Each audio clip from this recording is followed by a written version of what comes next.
Okay, buddy, it's time to start chapter 6 in thermodynamics. And this time we're focusing specifically on the second law. So, let's get right into it. So first off, second law, as we learned way back in chapter 1, is the one that tells us that, hey, processes only happen in one direction. A hot coffee always loses heat unless you're living in some boiling environment.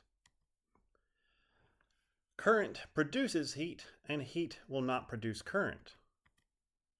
And if I have a paddle wheel inside of an adiabatic case, and I start spinning it around, that will heat up the space.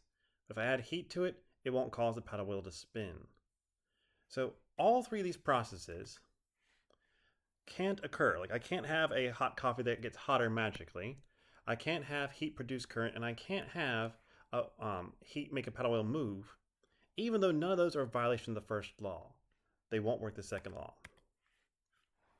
Now, why is this? Well, because all processes are only going to occur in one direction and not in the reverse direction. And what determines that? Well, the second law determines it. Second law is simply saying that we're always going from higher quality energy to lower quality energy. So with that, what are the first and second laws of thermodynamics? Now, if you don't remember, that's okay. The first one is simply conservation of energy. I'm going to write E. That's the first law. It simply says that energy can't be created or destroyed, so it's only going from one form to another. The second law is simply we're going to have energy is only going to move in one direction in a process. So hot coffee gets cold. We'll put that right there. Now, why does the hot coffee get cold?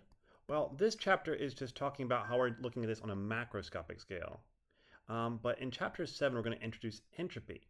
What we're going to learn is that the second law says that entropy, amount of entropy that's been generated, is always more than 0, or equal to 0 in some cases.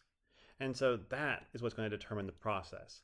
It's always going to go in the direction of increasing entropy. What's entropy? Well, it's chaos, and we'll learn all about that in chapter 7. So then why do we care about the second law, and why are we looking at it right here, since we don't know about entropy yet? Well, first off, we're going to care about it because it can help us understand the direction of a process. Also, it's talking about that whole quality idea. We're going from higher quality to lower quality as we go from one process to another. And that's because of the degradation of energy, which comes from entropy.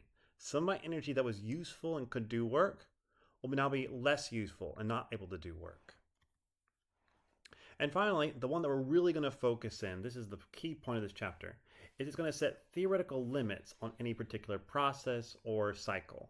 And so that's what we care about. We want to have these theoretical limits because while I'm looking at my engine, my refrigerator, my heat pump, whatever it is, I want to know, is it doing a good job?